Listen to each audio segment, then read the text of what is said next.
Morning আমার farmer বন্ধুরা, তোমরা দেখতেই পাচ্ছ আজকে আমাদের মুরগির বয়স 15 দিন। আজকে আমরা মুরগির খাওয়াচ্ছি হলুদ দিয়ে, দুধ দিয়ে, জল খাওয়াচ্ছি। ঠিক আছে, তোমরা দেখতে পাচ্ছ প্রত্যেকটা কাপে দিয়েছি।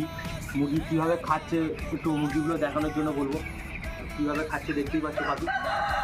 তো 1000 পাখিতে 250 গ্রাম হলুদ, 1 লিটার দুধ, এটা আমরা মিশ্রণটা তৈরি করেছি। তৈরি করে আজকে মুরগি খাওয়াচ্ছি। হলুদ খাওয়ালে মুরগি রোগ প্রতিরোধ ক্ষমতাটা বেড়ে যায় আর ইমিউনিটি পাওয়ারটা একটু স্ট্রং থাকে। তো তা অ্যান্টিবায়োটিক হিসেবে একটা কাজ করে। তো দেখতে পাচ্ছ আমরা জলটা টান দিয়েছিলাম প্রায় 3 ঘন্টার ওপরে। ঠিক আছে, টান দিয়ে মুরগিকে খাওয়াচ্ছি বলে মুরগি নালে হলুদ জল ঝট করে খেতে চাইছে না। ঠিক আছে, সেটা আমরা আগেরবারেও করে দেখেছি, বাট খাইনি। যার কারণে অনেকক্ষণ লং টাইম জলটাকে টান দিয়ে আর দিতে পাখি এরকমভাবে খাচ্ছে। তো এটা দেখে ভালো হচ্ছে। এবার দেখা যাক রেজাল্ট কী হয়। তোমরাও খাওয়াতে পারো। ঠিক আছে, তোমরা খাওয়ালে অবশ্যই রেজাল্ট পাবে, আমরাও রেজাল্ট পাবো নিশ্চয়ই। আগেরবারে তো খাইয়েছিলাম, সেইভাবেই পেয়েছিলাম রেজাল্ট। নিচের মুরগির বডি ওয়েট এসেছিলো প্রায় 2.5 কেজি অ্যাভারেজ মুরগির বডি ওয়েট এসেছিলো।